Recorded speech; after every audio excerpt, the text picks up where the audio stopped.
नमस्कार दोस्तों, स्वागत है आपका आर के क्लासेस में। अभी हम लोग एडिटोरिया बिहार करंट अफेयर्स से जो कि स्पेशल बिहार के लिए तैयार किया गया है इसको कवर करने वाले हैं। और अब लगभग हम लोग ऑलमोस्ट अंतिम समय पर पहुंच चुके हैं एग्ज़ाम के लिए। तो ऐसे समय में इस तरह के फैक्ट्स को ही आप रिवाइज़ करें मैक्सिमम। इसके अलावा देखिए, एक रंजीत कुमार सर की बुक आई है टेस्ट, उसको भी लगाएंगे। तो चलिए शुरू करते हैं। शुरू करने से पहले यदि आप इस चैनल पर नए हैं तो चैनल को जरूर सब्सक्राइब करें, पास वाले बेल आइकन को दबाएं। वीडियो अच्छा लगता है तो उसे लाइक और शेयर जरूर करें। हम लोग कवर करेंगे 2-4 पार्ट्स के माध्यम से संपूर्ण बिहार घटनाक्रम, न्यूज़पेपर निचोड़, जो कि मार्च 2021 से अप्रैल 2022 तक रहेगा। पहले हम लोग 2022 से इसको शुरू करते हैं। देखिए क्या क्या फैक्ट लिखा गया है, इंपॉर्टेंट सब। कहता है पटना के बिहटा में राज्य का पहला फायर ब्रिगेड ट्रेनिंग इंस्टीट्यूट का निर्माण किया जाएगा। बहुत अच्छा सवाल है। अगर हमसे सवाल पूछ ले कि पहला फायर ब्रिगेड ट्रेनिंग इंस्टीट्यूट कहाँ खुलेगा, तो ध्यान रखना है पटना बिहटा में। क्लियर है। नेक्स्ट पॉइंट है कि राज्य आयुष समिति द्वारा नागरिकों के स्वास्थ्य संबंधी समस्याओं के निदान हेतु परामर्श शुल्क तथा समाधान के लिए आयुष टेली कंसल्टेशन ऐप विकसित किया गया है। ध्यान रखिएगा, किस लिए? तो निशुल्क परामर्श और समाधान के लिए क्या विकसित किया है? Ayush tele consultation app. ठीक है, ये पॉइंट ज़्यादा इंपॉर्टेंट लग रहा है, ध्यान रखिएगा। गजब का फैक्ट्स है कि पहला फायर ब्रिगेड ट्रेनिंग इंस्टीट्यूट कहाँ खोला गया है? पटना के बिहटा में। आगे कहता है कि 11 अप्रैल 2022 को स्थानीय प्राधिकार कोटे से निर्वाचित बिहार विधान परिषद के 24 सदस्यों को सभापति अवधेश नारायण सिंह ने पद एवं गोपनीयता की शपथ दिलाई। कुछ खास इंपॉर्टेंट नहीं लग रहा, लेकिन ये जरूर ध्यान रखें, सभापति अवधेश नारायण सिंह। क्लियर है।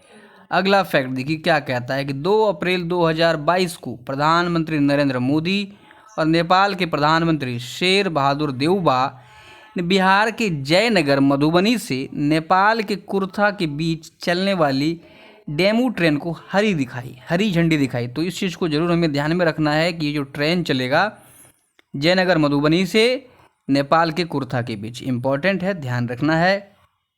कहता है कि बिहार के पर्यटन विभाग द्वारा 14-15 अप्रैल 2022 के बीच पटना सिटी में पटना साहिब महोत्सव का आयोजन किया गया था। पटना साहिब महोत्सव का आयोजन कहाँ किया गया था? तो पटना सिटी में। चलिए, बिहार के पर्यटन विभाग द्वारा 14 से 16 अप्रैल 2022 के बीच वैशाली महोत्सव का आयोजन किया गया। सवाल पूछ ले अगर हमसे कि वैशाली महोत्सव का आयोजन कब किया गया था, तो ध्यान रखना है 14 से 16 अप्रैल के बीच। नेक्स्ट कहता है कि वृद्धजन आश्रय स्थल योजना के तहत राज्य के सभी जिलों में 2-2 वृद्धाश्रमों का निर्माण किया जा रहा है। कितने आश्रम? 2-2। सवाल अगर हमसे पूछ ले कि वृद्धजन आश्रम स्थल योजना के तहत सभी जिलों में कितने वृद्धाश्रम का निर्माण किया जा रहा है, तो 2 का।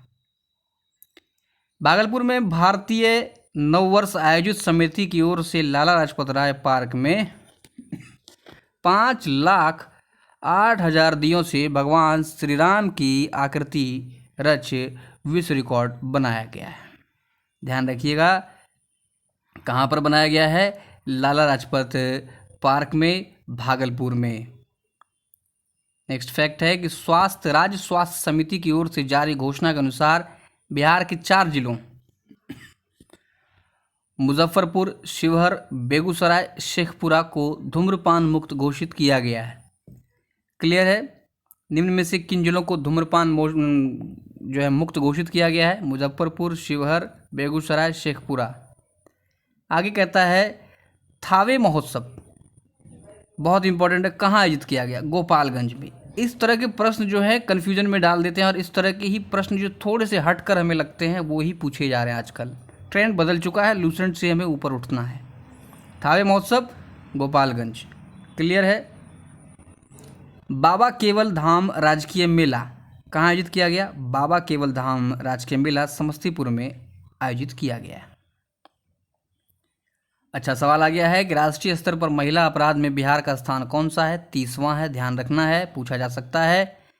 वर्ष 2022 में महान सम्राट अशोक की जयंती पूरे बिहार में कब मनाई गई? ध्यान रखिए, अशोक की जयंती 9 अप्रैल को मनाई गई। इस अवसर पर बिहार सरकार ने महान सम्राट अशोक की जयंती राजकीय समारोह के रूप में मनाने की घोषणा की।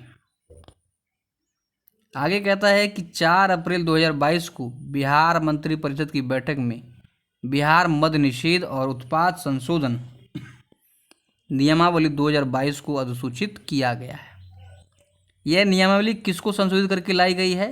तो बिहार मद निषेध और उत्पाद नियमावली 2021 को। खैर ये तो एकदम खैर जाने दीजिए, ध्यान रखना है। आगे देखते हैं। नेक्स्ट फैक्ट है कि 1 मार्च 2022 को मुख्यमंत्री नीतीश कुमार की 71वीं जन्मतिथि पर 71 लोगों ने 71 यूनिट रक्तदान किया। फालतू क्वेश्चन है। कहता है बिहार विधान परिषद की 24 सीटों पर 4 अप्रैल को मतदान किया गया। इसकी अधिसूचना 9 मार्च को जारी की गई। बिहार सरकार द्वारा जारी घोषणा के अनुसार बिहार में जमीन के सर्वे सेटलमेंट का कार्य वर्ष 2023 तक पूरा कर लिया जाएगा। ध्यान रखना है, कब तक पूरा हो जाएगा? 2023 तक। एनटीपीसी की औरंगाबाद जिले में स्थित नवीन नगर प्लांट की 660 मेगावाट की तीसरी इकाई शुरू हुई। ध्यान रखिएगा, नवीन नगर प्लांट जो है कहाँ पर है? औरंगाबाद जिले में।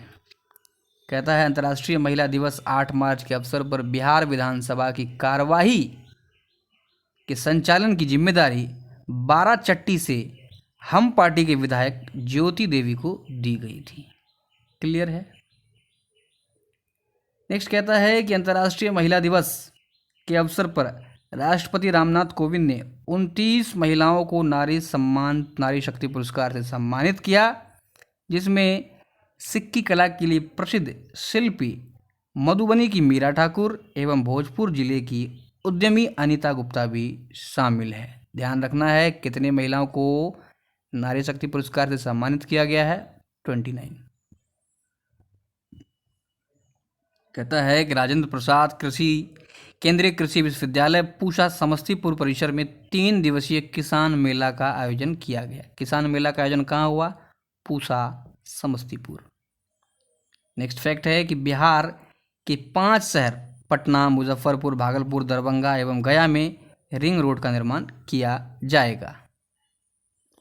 कहता है कि बिहार के 110वें स्थापना दिवस के अवसर पर पटना के गांधी मैदान में पहली बार 500 ड्रोन की मदद से भव्य ड्रोन लाइट शो का आयोजन किया गया है। तो ये इंपॉर्टेंट नहीं है, लेकिन ये इंपॉर्टेंट है 110वां स्थापना दिवस। बात करें बिहार दिवस 22 मार्च, ध्यान में रखना है। इसके अवसर पर पटना के गांधी मैदान में एक कार्यक्रम का आयोजन किया गया, जिसमें क्या है कि मुख्यमंत्री नीतीश कुमार द्वारा इसका उद्घाटन किया गया। जल जीवन हरियाली मिशन पर लघु फिल्म प्रस्तुत की गई। नशा मुक्ति व दहेज प्रथा उन्मूलन पर नुक्कड़ नाटक का प्रदर्शन किया गया। बिहार सरकार द्वारा प्रत्येक जिला मुख्यालय में 2 एवं अनुमंडल मुख्यालय में 1 वृद्धाश्रम की स्थापना की जाएगी, जो कि हम लोगों ने पीछे पढ़ा था। नेक्स्ट कहता है डॉक्टर एपीजे अब्दुल कलाम के नाम पर 640 करोड़ की लागत से पटना में विश्व स्तरीय साइंस सिटी का निर्माण किया जा रहा है। ये इंपॉर्टेंट ध्यान रखना है, किसके नाम पर? एपीजे अब्दुल कलाम के नाम पर। कहाँ पर? साइंस सिटी पटना में। नेक्स्ट फैक्ट है कि बोधगया में माया सरोवर के नज़दीक महाबोधि कन्वेंशन सेंटर का निर्माण किया जा रहा है। कहाँ पर? बोधगया में। वैशाली में 320 करोड़ की लागत से बौद्ध स्तूप एवं बुद्ध सम्यक संग्रहालय का निर्माण किया जा रहा है। इंपॉर्टेंट है, ध्यान रखिएगा। बौद्ध स्तूप और बुद्ध सम्यक का निर्माण कहाँ हो रहा है? वैशाली में हो रहा है, ध्यान रखना है, गया नहीं ठोक देना है आंसर में।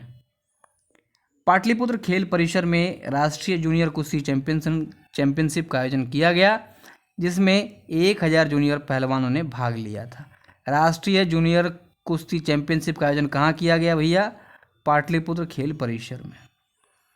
कहता है बिहार राज्य विश्वविद्यालय सेवा आयोग संशोधन विधेयक 2022 पारित किया गया, जिसके तहत इस आयोग के अध्यक्ष के लिए अधिकतम उम्र सीमा 75 वर्ष और सदस्यों के लिए 70 वर्ष तय की गई।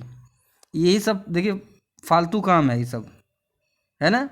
सेशन 3 साल में पूरा नहीं हो रहा है, लेकिन ये सब 75 वर्ष, 80 वर्ष, 200 वर्ष ये सब करना इसमें आवश्यक कर दिया गया। ठीक है, एक भी जवान आदमी कहीं रहेगा ही नहीं। भुवनेश्वर में आयोजित राष्ट्रीय सब जूनियर भारोत्तोलन प्रतियोगिता में बिहार के भोला सिंह ने 102 किलो भार वर्ग में कुल 276 किलो वजन उठाकर स्वर्ण पदक जीता एवं राष्ट्रीय रिकॉर्ड बनाया। इम्पोर्टेंट है, ध्यान रखना है कि भुवनेश्वर में जो राष्ट्रीय जूनियर सब भारोत्तोलन प्रतियोगिता में हुआ उसमें बिहार के भोला सिंह ने गोल्ड जीता। नेक्स्ट, पटना हाईकोर्ट ने अधिवक्ता कोटे से राजीव राय एवं हरीश कुमार को न्यायाधीश के रूप में मुख्य न्यायाधीश संजय करोल ने शपथ दिलाई थी। ये ध्यान रखना है, मुख्य न्यायाधीश संजय करोल। जल शक्ति मंत्रालय द्वारा जल संरक्षण और प्रबंधन के क्षेत्र में बेहतर प्रयास के लिए राष्ट्रीय स्तर पर पूर्वी क्षेत्र के सर्वश्रेष्ठ जिले का सम्मान पूर्वी चंपारण को दिया गया है। फिर से इंपॉर्टेंट क्वेश्चन मिल गया, ध्यान रखना है किसको दिया गया है सम्मान, ये पूर्वी चंपारण को। तीसरे कृषि रोड मैप 2018 से 22 को एक वर्ष का विस्तार किया गया है। अब यह मार्च 2023 तक प्रभावी रहेगा। सवाल अगर हमसे पूछ ले कि तीसरा कृषि रोड मैप कब तक प्रभावित रहेगा, मार्च 2023। केंद्रीय जल शक्ति मंत्री श्री गजेंद्र सिंह शेखावत ने तीसरे राष्ट्रीय जल पुरस्कार 2020 की घोषणा की, जिसके तहत बिहार के गया जिले के तेलारी पंचायत को जल जीवन हरियाली क्षेत्र में उल्लेखनीय कार्य के लिए पूर्वी जोन का सर्वश्रेष्ठ गांव पंचायत घोषित किया गया है। ध्यान रखना है, कौन सा पंचायत, तेलारी पंचायत, किस जिला का, गया जिला का। नशा मुक्ति बिहार के लिए हाफ मैराथन का आयोजन पटना में किया गया। हाफ मैराथन की 21 किलोमीटर दौड़ में उत्तर प्रदेश के जालौन जिले के 70 वर्षीय चेतराम ने जीत हासिल की। सैंपल रजिस्ट्रेशन सर्वे द्वारा जारी रिपोर्ट के अनुसार बिहार में साल 2016 से 18 में मातृ मृत्यु अनुपात 149 था, जो 17 से 19 में घटकर 130 हो गया है। यानी प्रदेश में अभी प्रति 1 लाख बच्चे जन्म देने पर 130 महिलाओं की मौत हो रही है। काफ़ी दुखद है। कहता है बिहार के जल संसाधन विभाग ने राज्य में तटबंधों और नदियों से संबंधित आंकड़ों के बेहतर प्रबंधन के लिए एक नया सिस्टम विकसित किया है, beams, Bihar embankment asset management system, beams. ये ध्यान रखिएगा, इंपॉर्टेंट है। इसे पटना के बाढ़ प्रबंधन सुधार सहायता केंद्र ने तैयार किया है। ध्यान रखना है, तटबंधों और नदियों से संबंधित आंकड़े के लिए क्या तैयार किया गया है, बिम्स। अगला सवाल है कि बिहार में जितने भी एक्सप्रेस वे का निर्माण को मंजूरी मिला है वे सभी दूसरे राज्यों से होकर गुजरती है, लेकिन औरंगाबाद से जयनगर एक्सप्रेस वे पहला होगा जो बिहार के 7 जिलों को जोड़ेगा। ध्यान रखिएगा, बिहार के 7 जिले को जोड़ने वाला है औरंगाबाद से जयनगर।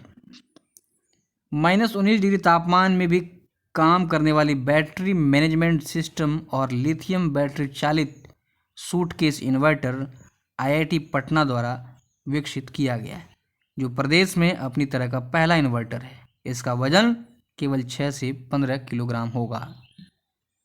नेक्स्ट फैक्ट है कि वाणिज्य मंत्रालय ने जो आंकड़े जारी किए हैं उनके अनुसार देश के सभी राज्यों की सूची में निर्यात के मामले में बिहार का स्थान 22वां है। इम्पोर्टेंट है, ध्यान रखना है, इस सूची में गुजरात देश में अव्वल है।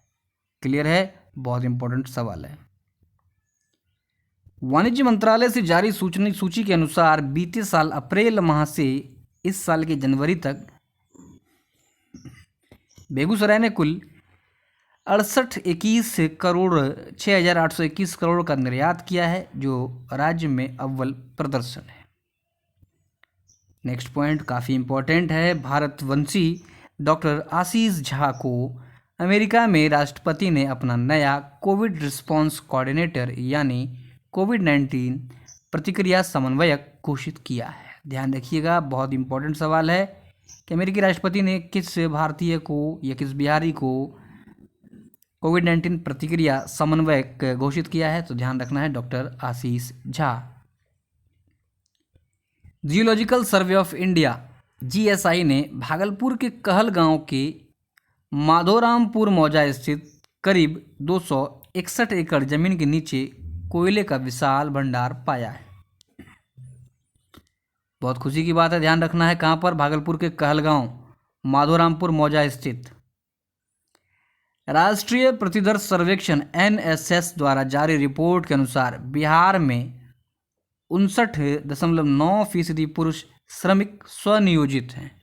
वहीं रोजगार की सुनिश्चित आमदनी की श्रेणी वाले नियमित मजदूर या वेतन वाले कामगारों की संख्या मात्र 9.3% है, जो राष्ट्रीय औसत 24.7% से 15.4% कम है। ये तो होना ही है, 10-10 साल में एक वैकेंसी क्लियर होगा, 10-10 साल में बहाली आएगा, तो ये तो ऑब्वियस है।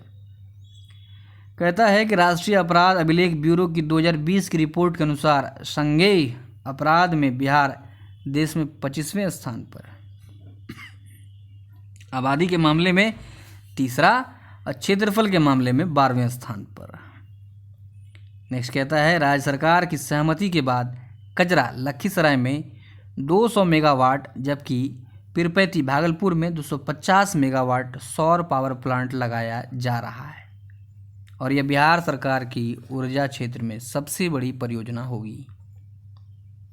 नेक्स्ट फैक्ट है कि समाजवादी नेता शरद यादव और राजद प्रमुख लालू प्रसाद 25 वर्ष बाद फिर साथ हुए।